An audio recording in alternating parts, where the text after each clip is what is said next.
Behind every great Broadway musical, every unforgettable film score, every Bette Midler entrance, there's usually a man at the piano. For nearly 50 years, that man has been Marc Shaiman.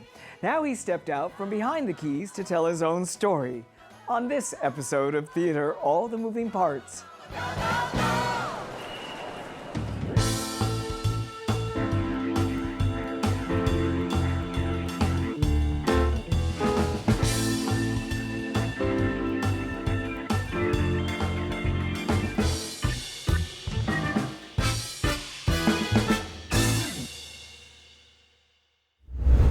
I'm Patrick Pacheco. He's the Tony-winning composer and co-lyricist behind Hairspray, the man who scored Sleepless in Seattle and When Harry Met Sally, and for nearly 50 years, one of the most versatile musical minds in the business. Marc Shaiman has written a memoir, and he's holding nothing back. Welcome, Marc. I held a few things back. Well, we'll get to those, I hope. Congratulations on being a top-tier New York Times bestseller. I know. I never would have dreamt that I'd be a New York Times best-selling author. It'll be on my obit. Especially for the subtitle, which is Showbiz Stories from a Sore Winner. From a Sore Winner. You have a Tony for Hairspray. You are a multi-Emmy and Grammy winner, and you're a 7-time Oscar nominee. Loser. Yeah. Well, Oscar nominee, yes. And it's an honor just to be nominated, right? How hard is it to continue to be a sore loser with that? Sore winner. A sore winner. Oh, I find it very easy to be a sore winner. I mean, I'm always complaining, and I shouldn't complain, and that's why I'm making fun of myself by subtitling the book. Well, despite being a card-carrying pessimist, as you call yourself, the book is so funny and so enlightening, and one of the most memorable images in the book is of you at the tender age of 17 being lowered in a diaper from a balcony at the gay piano bar Marie's Crisis. So yeah, I was working underage at Marie's Crisis, but what a start. Yeah. What a start. And then you very quickly leapfrog into the most memorable relationship and lifetime relationship with Bette Midler. Yeah. You eventually became her musical director and so many things more. Early on, what was it that Bette Midler taught you about the business that has held you in good stead? Well, the fact that she's such a pro and her work ethic is, she really raised the bar on, just constantly trying to make it better and better. And sometimes that's frustrating as a collaborator because she's always asking, what else you got? Yeah. What else you got? That's a big mantra with her. Always striving to find, the perfect song. And I used to call her the Margaret Mead of music. I mean, she was always searching. As her first records that, I was a teenager. I was 14 or 15 when those records came out. And I was a kid in New Jersey, and they just blew my mind. The material, the choice of songs, and then Barry Manilow's brilliant arrangements on those first two albums. They just completely opened my mind and my heart and soul to what arranging can do to a song, blowing up a simple pop song and creating like a 3-act play, in the same way Barbra Streisand also did with her arranger, Peter Matz. I mean, that was my schooling, really, those albums. You went on to work with both of them. Obviously, and the book is just filled with really dishy, very delightful stories about both of them. In terms of Bette, she was the one that was first cast in Sister Act, which you scored, and she wasn't cast because she said, my fans don't want to see me in a wimple. That's one lie in the book. Just for fun, I say Whoopi Goldberg then said, bring on the wimple, bitches. She said words to that effect. Well, have you found that the many, many stars that you've worked with are that specific and that particular about what fits right for them music-wise and will work their asses off to get it? Yeah, people don't become those kind of stars unless they are very focused and very self-aware of what they do and what they do well. It's an extraordinary moment and a very inside moment in relationships with stars, their collaboration with you, because you're a safety net, and the fear that often paralyzes them as it paralyzes you. I think you mentioned We'll get to meeting Scott Wittman, obviously your longtime partner and collaborator. But before we do, I would just wanted to ask you about that fear quotient, because I think it really comes across. You mentioned in the book that when you and Scott were facing a blank page, paralyzed fear, paralyzed with usually fear. the first day or two, we just sit there staring at each other and just sing, paralyzed with fear, paralyzed with fear. And then eventually a word comes out and a phrase comes out, and then before you know it, we have written too many verses, too many choruses. And then there's that also moment in the book that you talk about Meryl Streep when you are doing the score to Mary Poppins Returns, and she makes a cameo of sorts and is singing a song. Fast is slow, low is high, stop is go, and that is why every second Wednesday is a hurdle. She came in knowing the song perfectly, and then Scott and I were working, and we could hear her rehearsing over and over, singing the song over and over again. Finally, I said, "Come." And we knocked on the door, and I just said to her, Meryl Streep, it's so moving to hear how someone, a star like yourself, is just endlessly still working at it and rehearsing. And she said, honey, fear is a great motivator. And it is, for all of us. One of the delightful things about the book are the early chapters that brought back that scene of Club 57. And that's how you met Scott Wittman, I believe, right? Well, we had already met by Club 57. We met at Marie's Crisis, and he was doing a comedy review called Cocktails for Five that sort of became The High-Heeled Women, which you probably wrote about The High-Heeled Women. You know, we go way, way back. I mean, you go as far back as I go. I go further back than you. Know. I know. No, you were a name when I was reading After Dark magazines, still as a teenager in New Jersey. So I met Scott, and then we found this place called Club 57. It was in the East Village. And we had already now been friends and actually had become lovers by then. And then in the East Village on St. Mark's Place, we were told about this clubhouse. It was very much like you know, our gang, Spanky, you know, like our gang comedies. It was like a clubhouse. It was in the basement of a Polish church where all these, we used to say freaks cavorting, which we included ourselves with, just having ideas of shows to put on for just one night, events, just funny pop culture, making, you know, the height of irony. And Scott and I were just like, this place was like heaven for us, where we could just think of something we wanted to do any night. We'd put on a show, and it didn't matter if it was ever gonna do it again. We would do it for one night, or sometimes they were successful, and we would do it for weeks. But whatever, it was just for fun and creativity, and it was what you'd call our salad days. And as Scott says, we were fearless. There's something about when you're young and you're fearless. And then the older you get, the more fearful you become.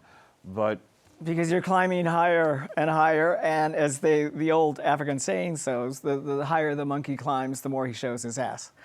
That's a good one. So I can understand both that fearlessness and that fear, but it led to Hollywoodlawn and Joy Arias and Divine and Dementos and Living Dolls, which These are names that maybe mean nothing to the, you know, your viewers. But yeah, that was the core group. Hollywoodlawn was a great superstar from the Andy Warhol films. And we did The Sound of Music with Hollywoodlawn. Totally illegal production. And Living Dolls was kind of a spoof on Barbie. Yes, that was the first musical Scott and I wrote. It was called Living Dolls, N apostrophe. And it was like a beach party movie where Barbie met Ken. And we just wrote it for fun. And I think you can probably draw a straight line from those years to the later collaboration, which was your biggest hit, Hairspray. You took a lot of that outre outside the box and made it mainstream through Hairspray.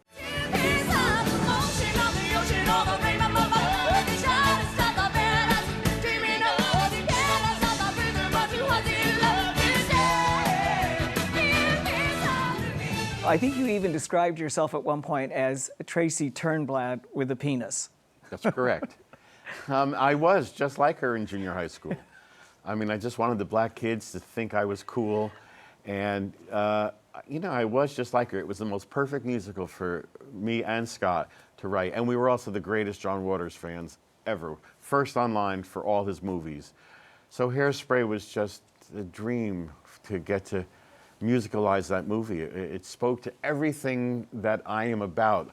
You started obviously in the theater, downtown theater, but then you got sidetracked to Hollywood and writing scores, and you did a fantastic, obviously, job of it and made a name. Were you always in the back burner thinking, I'm going to get to Broadway eventually? I'm just slumming in Hollywood? Yeah, Hollywood just fell in my lap. All I ever wanted to do was write Broadway musicals. Same thing with Scott. And I also wrote other musicals with other people back then in the late 70s and early 80s, but nothing, took off.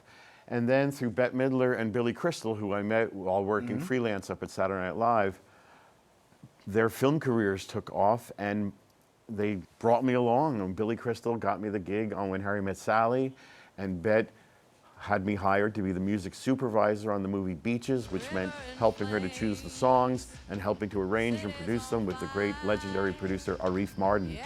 And both those records and films became huge successes. The records, phenomenal successes.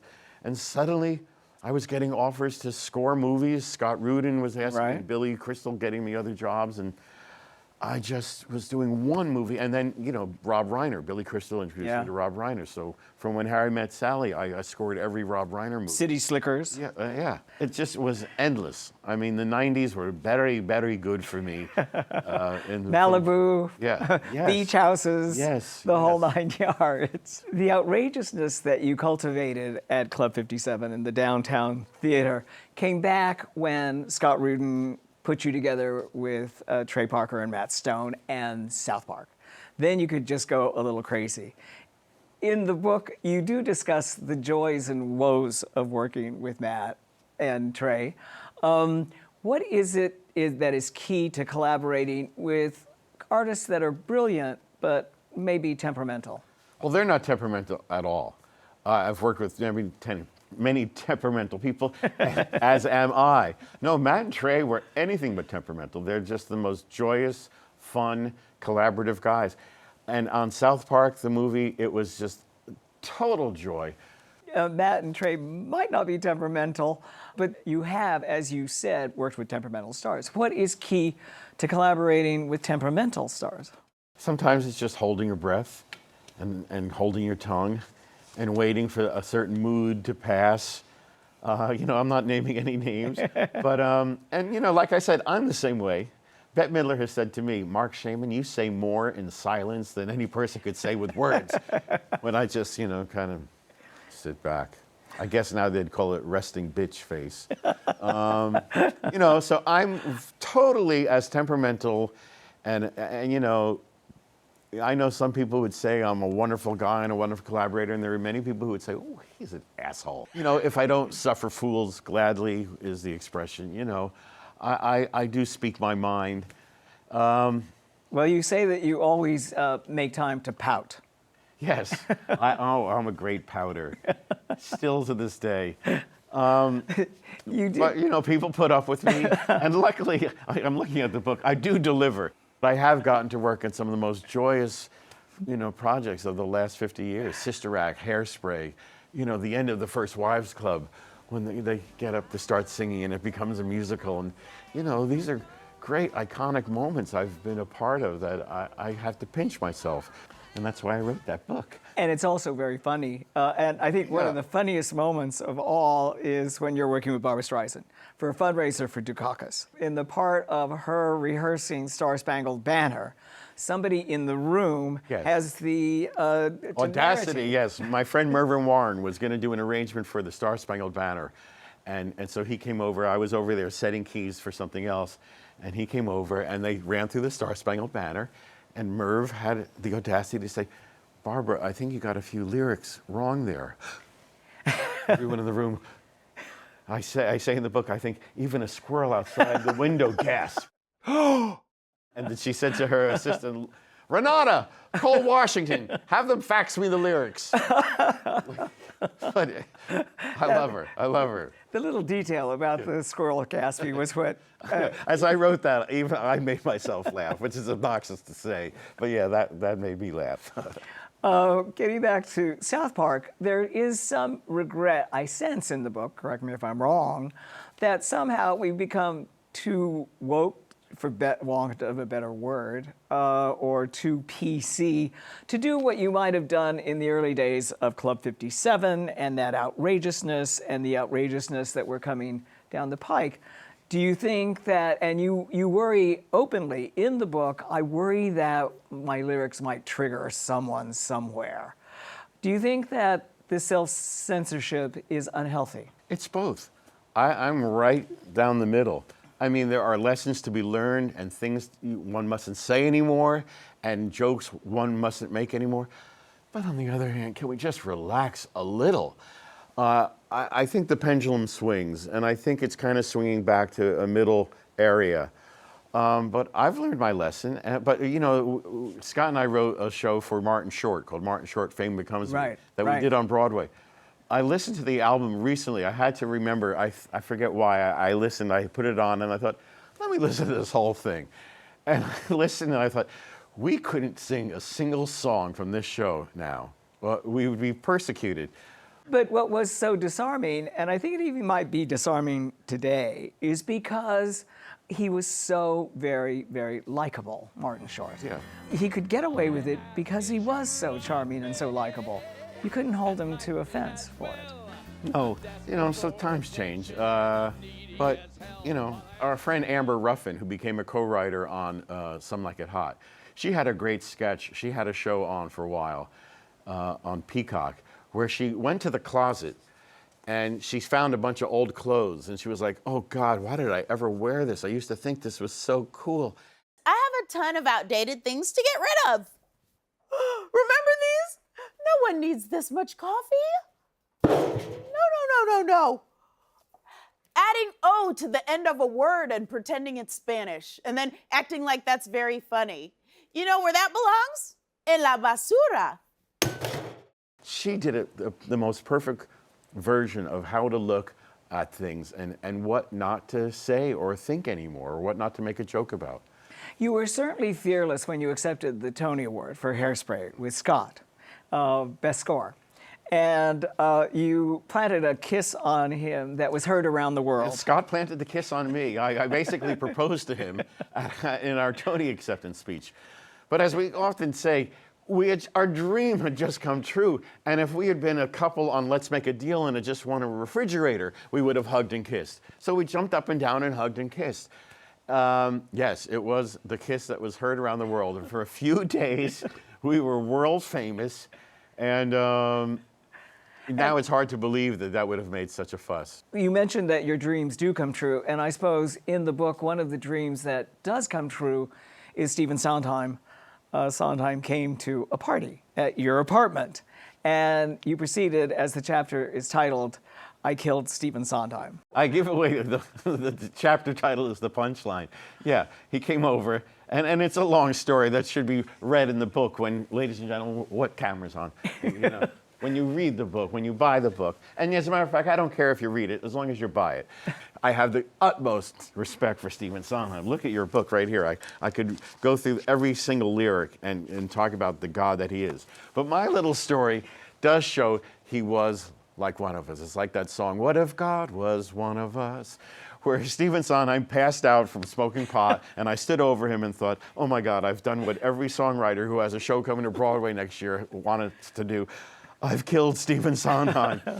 Anyway, he was fine, but he asked me, he said, don't tell the story until I'm dead. Wait till I'm dead to tell the story. I waited 20 years for my little Stephen Sondheim pot smoking story to tell. And you respected that. Yes. So I think he's up there somewhere, God knows, in Telling heaven. me to shut up. Telling you to shut up. You're very open about smoking pot yourself and cocaine and going through the mill with it. What's astonishing to me about your drug use is that at the same time, you're incredibly prolific and you're meeting your deadlines. Well, that was it. I mean, I worked at Saturday Night Live where, you know, I had learned, you know, it sounds like a cliche, but that was where I was exposed to cocaine and how it will keep you awake at night. And so I never used cocaine as a party drug, when I was scoring movies one after another and deadlines, they were just crazy, I remembered, oh, I should call a guy and get some cocaine. And so I had 2 moments in my life there in the 90s where I just had terrible overuse of cocaine. And no one really knew because I was up by myself in my studio. I wasn't, you know. It didn't interfere? I think it interfered in that it made me had less humor in dealing with people who were bugging me. A little sure. But yeah, I got the music done and I delivered. And it wasn't until, God bless her, my housekeeper, Anna Barrientos, finally sat me down and she said, you know, I'm cleaning your studio and I know what you're doing. I know what's going on and I want you to stop. She said through her tears, I want you to stop. You're going to kill yourself. Yeah. And that was it. She was the thing that made me Sometimes that's actually what it takes. You mentioned a number of films that you scored: Addams Family, Sister Act, Beaches, all of which eventually were made into musicals. that they never asked me to write.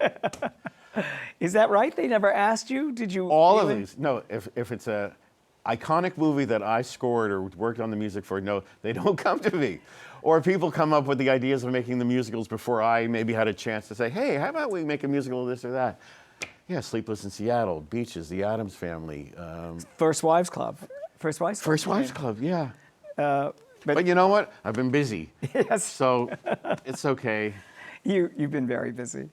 Among your busy projects, obviously, it was both the television show and the Broadway musical of Smash.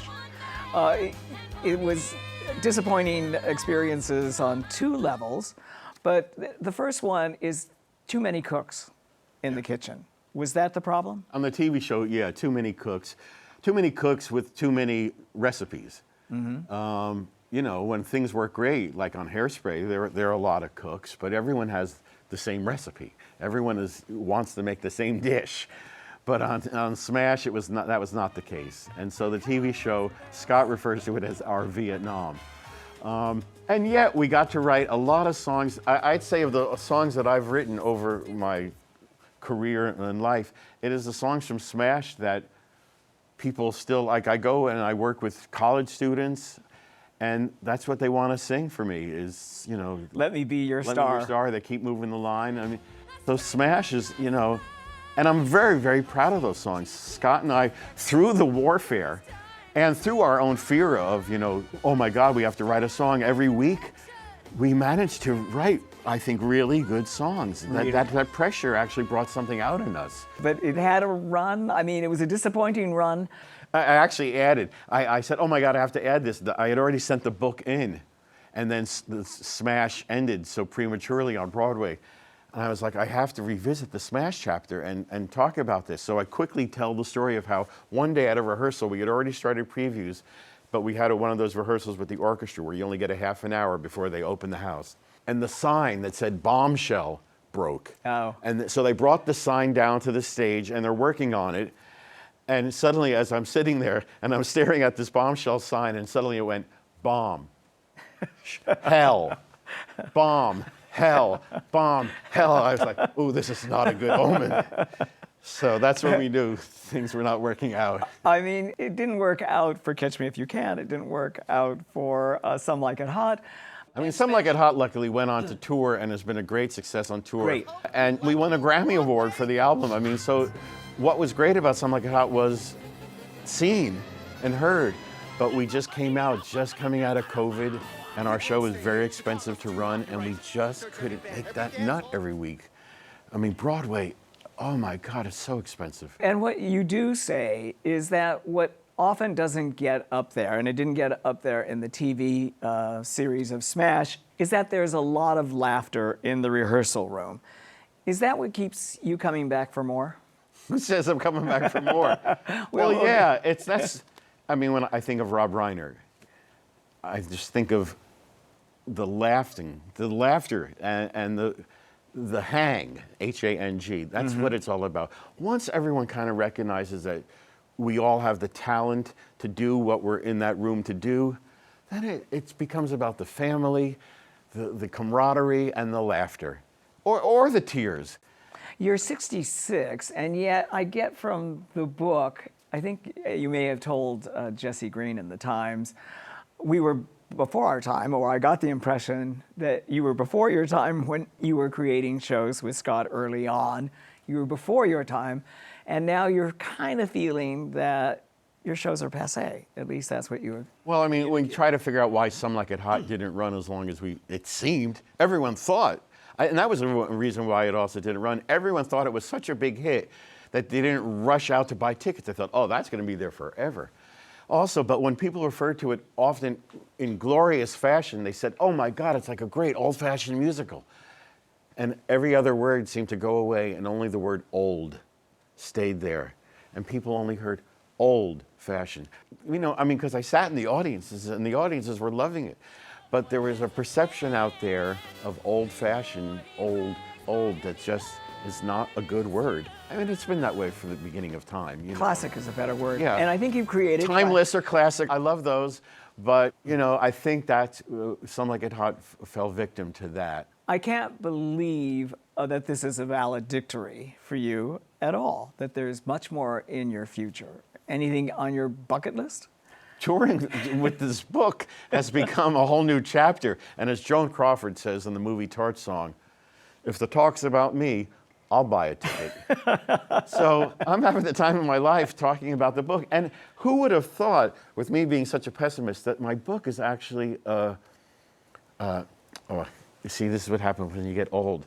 It's a normal word. It's not coming to mind. I can't think of the word, Patrick. I'm so old. Self-help? Yeah, it's an uplifting book. It gives you hope of all these dreams coming true. That who would have thought I'd write inspirational? I thought about it. I wrote an inspirational book. With all your dreams coming true, and you did say, I think one of the reasons they have come true is that the great thing about writing songs and writing lyrics is that it forces you to be open and honest. Two of your most emotional songs, and the great thing about the book is that you reprint a lot of the lyrics. One of them is about your father, Bill, and another one is a song that you wrote for Fame Becomes Me, for the Martin Short show. And I'd like you, for our sign-off here, for our conclusion. You pulled out this lyric. I pulled out that lyric, and I think maybe you're now living it. And when Scott and I were writing Fame Becomes Me for Martin, and we had to write him a song for the end of the show, and it goes, some folks say half empty when the sweet wine flows. Others see the glass half full through glasses colored rose. But when I raise a toast, no matter how small, I'm just grateful for the glass at all. That's Marty, and me, I don't like the glass at all. It's hard to believe, Marc. Thank you so much for joining us. Congratulations Thank you, Patrick. on your fantastic book, and much more to come. I can only wait to read the sequel. Oh, boy. His memoir is Never Mind the Happy. It's out now and well worth your time. For more conversations like this, subscribe to CUNY TV YouTube channel or download the CUNY TV app to watch all of our shows. I'm Patrick Pacheco, and we'll see you next time as the curtain rises on theater, all the moving parts.